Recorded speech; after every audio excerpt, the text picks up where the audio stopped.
Welcome to solverfy.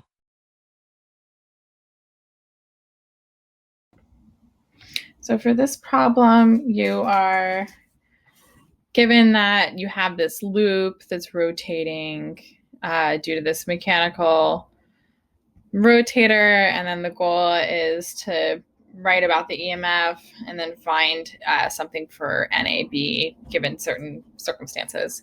So start out by drawing the loop, and I'm just going to draw it simplified and without its connectors. I'll draw the magnetic field. It's going into the page. So that's our B. And yeah, so it's sides A and B. And the goal is to come up with a formula for the EMF and show that it's the same as the one given in the book. So EMF is given by minus d flux. Oh, what a funny line. Minus d flux, magnetic dt. And so the magnetic flux is given by the magnetic field times the area times the cosine of the angle between these vectors. So just to be clear, the B vector is going into the page. I'm going to let the area vector go out of the page. And so, and then theta refers to the angle between A and B, the area vector and the magnetic field vector.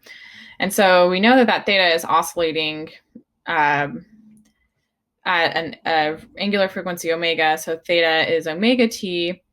And so there we can see where the time dependence comes into play, because so looking at this, the magnetic field's constant, the area is constant, but the angle is changing. So the dot product is changing, and that's the source of EMF. If it were still, it would not be changing.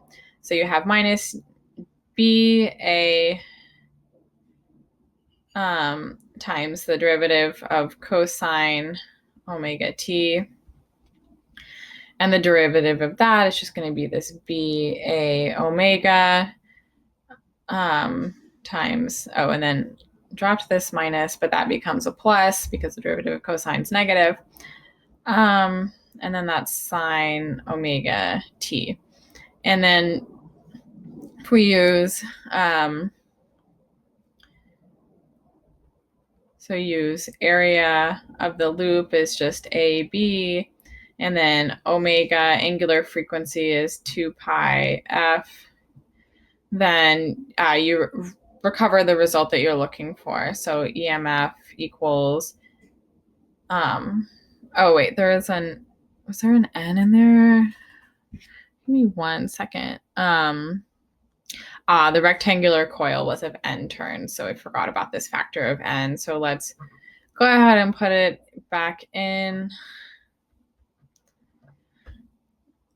And then we have, I'm just going to reorder it to reflect what's in the book. So NAB,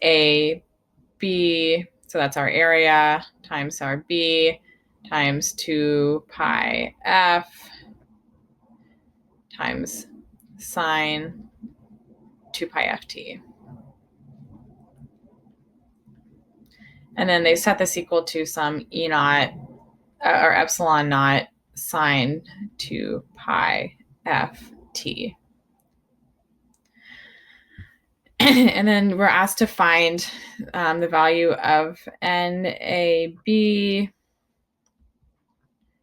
if epsilon naught is, oh, this isn't epsilon. This is it.